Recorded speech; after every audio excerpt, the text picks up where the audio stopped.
ശരിക്കും അനിൽകുമാർ, ഇപ്പോൾ താങ്കൾ പറഞ്ഞു വരുന്നത് ഇതിനകത്ത് വ്യക്തിവൈരാഗ്യം ഒരു പ്രധാന ഘടകമായി പ്രവർത്തിച്ചിട്ടുണ്ടെന്നും നീതി നടപ്പാക്കുന്ന കാര്യത്തിൽ അങ്ങനെ പക്ഷപാതപരമായിട്ടല്ല ഈ സർക്കാർ പ്രവർത്തിച്ചിട്ടുള്ളത് എന്നുമാണല്ലോ.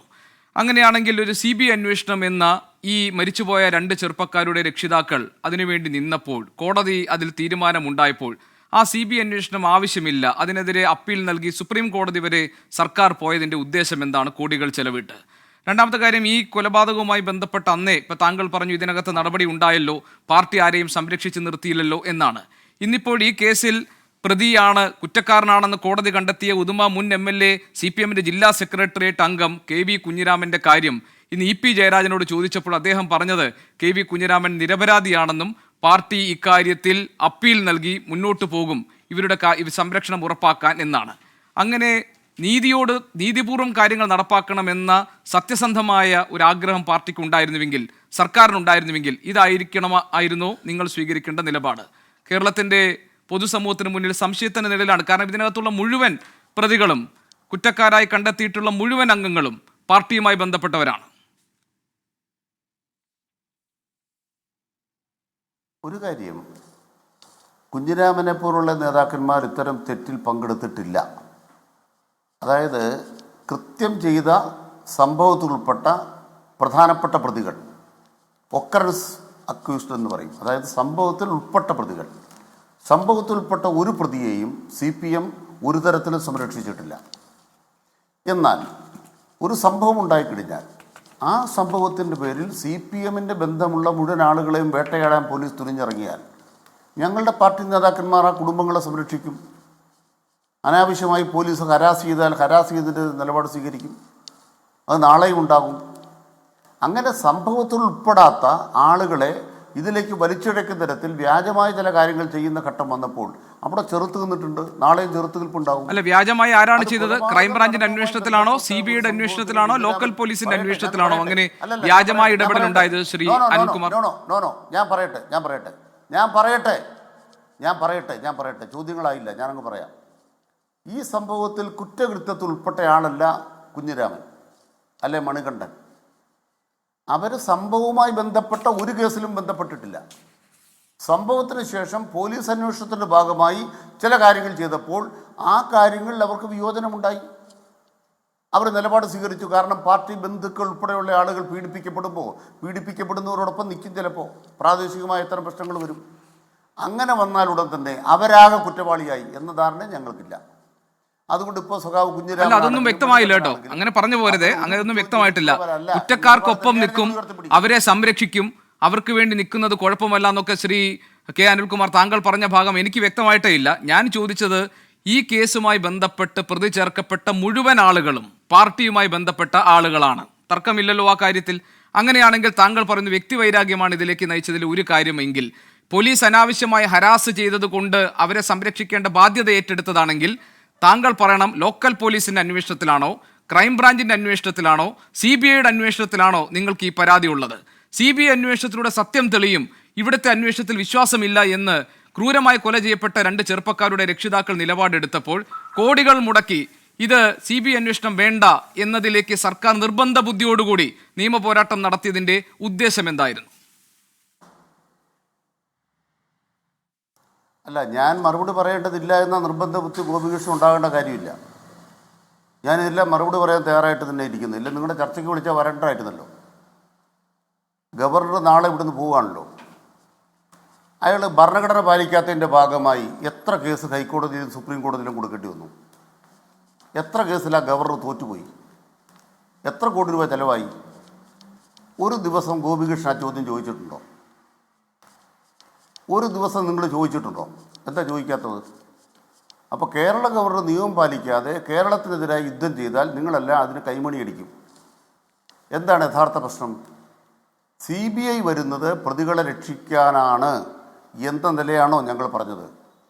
CBI വരുന്നത് CPMൻ്റെ തലയിലേക്ക് കടന്നാക്രമണം നടത്താനാണ്. അതാണ് ഞങ്ങളുടെ വാദം. ഈ കേരളത്തിനകത്ത് CPM ഈ 8.25 കൊല്ലത്തെ ഗവൺമെൻറ് വന്ന ശേഷം CPM ആണ് എന്ന തരത്തിൽ ഏതെങ്കിലും പ്രതികൾക്ക് പ്രത്യേക പരിരക്ഷ കൊടുത്തോ? ഒരു കേസ് നിങ്ങൾക്ക് പറയാമോ? ഈ കേസിൽ ഇടതുപക്ഷ ജനാധിപത്യത്തോട് സർക്കാർ പ്രതിയാക്കാത്ത ഏതെങ്കിലും ഒരു പ്രൈം അക്യൂസ്ഡ് ഉണ്ടോ CBIക്ക് പ്രതിയാക്കാൻ? ഞാൻ ഗോപികൃഷ്ണനെ വെല്ലുവിളിക്കുകയാണ്. കേരള പോലീസ് കണ്ടെത്താത്ത ഒരു പ്രൈം അക്യൂസ്ഡിനെ ഏതെങ്കിലും തരത്തിൽ CBI കണ്ടെത്തിയോ? ഒരു ചുക്കും ചെയ്തില്ല. CBI ഇത് CPMൻ്റെ തലയെ കെട്ടിവെക്കാൻ മാത്രം അവിടെ ഇവിടെ അറ്റവും മുറിയും പറഞ്ഞ് കുറേ സാക്ഷിയുണ്ടാക്കി ഞങ്ങളുടെ തലയെ കെട്ടിവെക്കാൻ നോക്കി. അത് CBI കോടതിയിൽ ഇപ്പോൾ ചില പ്രതികളെ ശിക്ഷിച്ചിട്ടുണ്ട്. അവിടെ മേൽക്കോടതിയിൽ ഇത് പോകുമ്പോൾ അത് കൈകാര്യം ചെയ്യും. കൃത്യമായിട്ട് പറയാൻ ആഗ്രഹിക്കുന്നു, ഒരു കേസിനകത്തും CPMനെ സംബന്ധിച്ച് രാഷ്ട്രീയ തീരുമാനത്തിൻ്റെ ഭാഗമായി സംഭവം ഉണ്ടാവില്ല. നിങ്ങൾ തന്നെ പഴയ റെക്കോർഡൊന്ന് വായിച്ചു നോക്കിയേ. ഒരു കാര്യം കൂടെ പറഞ്ഞിട്ട് അതിലേക്ക് പോകാം. കേരളത്തിലെ ഫെഡറൽ ഭരണഘടനയുള്ള ഒരു ഇന്ത്യ രാജ്യത്തിനകത്ത് കേരള സർക്കാരിൻ്റെ നിലപാട്, കേരള സർക്കാരിൻ്റെ അധികാരമുള്ള ഇടത്ത് CBI വരണ്ട. CBI വരാൻ ഞങ്ങൾ സമ്മതിക്കത്തില്ല. CBI വന്നിട്ട് എന്നാ ഈ സ്വർണ്ണക്കള്ളക്കടത്ത്? CBI വന്നിട്ട് എന്താ ഈ മറ്റ് കള്ളക്കേസുകൾ വല്ലതും നടന്നോ? ഇപ്പം ഞങ്ങൾക്കെതിരെ നിങ്ങളെപ്പോലുള്ളവർക്ക് കുരച്ചു ചാടാൻ വേണ്ടി കുറേ കഥകൾ ഉണ്ടാക്കാൻ വേണ്ടി EDയും CBI ഒക്കെ നിൽക്കും. എല്ലാ ദിവസവും താങ്കൾ വലിയ കാര്യമായിട്ട് CBI കുറ്റപത്രത്തിലെ ഭാഗം ഇവിടെ വായിച്ചു കേൾപ്പിച്ചു, അതുകൊണ്ട് ചോദിച്ചതാണ്. വലിയ കാര്യം തന്നെയാ, വലിയ കാര്യമായിട്ട് CBI കുറ്റപത്രത്തിലെ കാര്യങ്ങൾ വായിച്ചു കേൾപ്പിച്ചു താങ്കളുടെ വാദം പറയാൻ വേണ്ടിയിട്ട്. ഈ കേരളത്തിലേക്ക് കടക്കരുതെന്ന് CPMന്റെ തലയിൽ എല്ലാ കുറ്റവും ചാർത്താൻ നിൽക്കുന്ന CBIയുടെ കുറ്റപത്രം ഞങ്ങൾ നാളെയും പറയും. മനസ്സിലാക്കണം, ആ CBIക്കാർക്ക് എന്തുകൊണ്ട് പെരുങ്കളിയാട്ടത്തെക്കുറിച്ച് എഴുതേണ്ടി വന്നു? കേരള പോലീസ് കണ്ടെത്തിയതിനപ്പുറത്ത് ഒരു വരി CBI കണ്ടെത്തിയോ? കേരള പോലീസ് അതുകൊണ്ടായിരിക്കും കൂടുതൽ പ്രതികൾ ഈ കേസിൽ ഉണ്ടായത്. അതുകൊണ്ടാണോ കൂടുതൽ പ്രതികൾ ഈ കേസിൽ ഉണ്ടായത്? അപ്പൊ കൂടുതൽ പ്രതികളെ ഉണ്ടാക്കിയതാണ് ആര്? കൂടുതൽ പ്രതികളെ ഉണ്ടാക്കിയതാണ്. എന്താണ്? ചിലർ രക്ഷിക്കാൻ ഇറങ്ങി തിരിച്ചു എന്ന കെട്ടുകഥ ഉണ്ടാക്കാൻ കൂടുതൽ പ്രതികളെ ഉണ്ടാക്കിയതാണ്.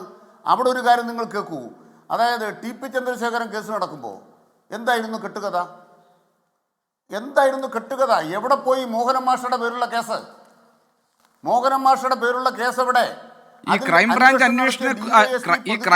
അന്വേഷണത്തെ കുറിച്ചൊക്കെ കോടതി പറഞ്ഞ കാര്യം താങ്കൾക്ക് ഓർമ്മയുണ്ടല്ലോ അല്ലേ? ക്രൈംബ്രാഞ്ച് അന്വേഷണത്തെ കുറിച്ചും ഈ കേസിലെ ക്രൈംബ്രാഞ്ച് അന്വേഷണത്തെ കുറിച്ച് കോടതി പറഞ്ഞതൊക്കെ ഓർമ്മയുണ്ടല്ലോ. നിങ്ങൾക്ക് ഓർമ്മയുണ്ടോ? ഒരു DYSP, TP ചന്ദ്രശേഖരൻ കേസിൽ ഒരു DYSP CPMന്റെ ഒരു പ്രധാനപ്പെട്ട നേതാവിന്റെ പേരിൽ കള്ളക്കേസ്, വ്യാജ ഗൂഢാർജന കേസ് ഉണ്ടാക്കിയതിന് വ്യാജരേഖയിൽ ഒപ്പിടിച്ചു. നിങ്ങൾ മനസ്സിലാക്കേണ്ടത്, വ്യാജരേഖ ഉണ്ടാക്കിയതിന് ഒരു DYSP കയ്യും കെട്ടി കോടതി നിൽക്കുന്ന കേസിന്റെ പേരാണ് TP കേസ്. ആ കേസ് അന്വേഷിച്ച പോലീസിന്റെ തലപ്പത്തുണ്ടായിരുന്ന ജേക്കബ് പുന്നൂസ്, അന്നത്തെ DGP, എന്താ പറഞ്ഞതെന്ന് ഓർമ്മയുണ്ട? ഇത് വ്യക്തിപരമായ സംഘർഷമാണ്.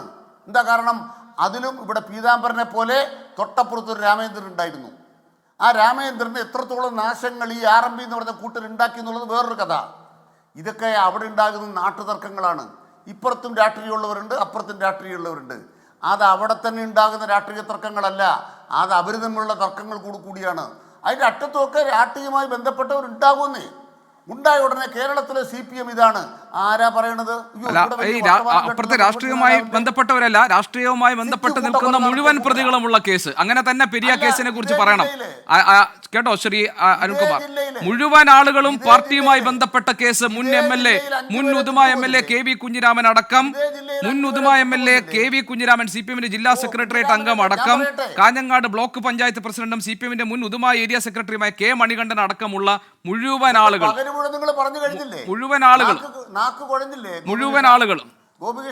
അല്ല, അങ്ങനെ കുഴയില്ല ഈ കാര്യങ്ങളിൽ നാക്ക്. അങ്ങനെ ഞങ്ങളുടെ നാക്ക് അങ്ങനെ കുഴയില്ല. താങ്കൾ ന്യായീകരിച്ച് താങ്കളുടെ നാക്ക് കുഴയാതെ നോക്കിയാൽ മതി. 5 പേർ ഇതേ ജില്ലയിലാണ് 5 പേരെ ചുട്ടുകൊന്നത് കോൺഗ്രസ്. ഞാൻ പറയുന്ന ഒറ്റ കാര്യമുള്ളൂ.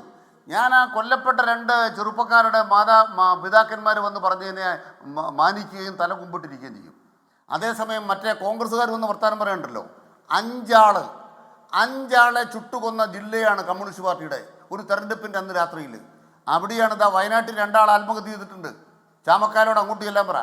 2 നവീൻ ബാബു, അത് ഉറപ്പായിട്ടും അതെല്ലാം ചർച്ച ചെയ്യേണ്ട വിഷയമാണ്. അതൊന്നും എനിക്ക് തർക്കമില്ല.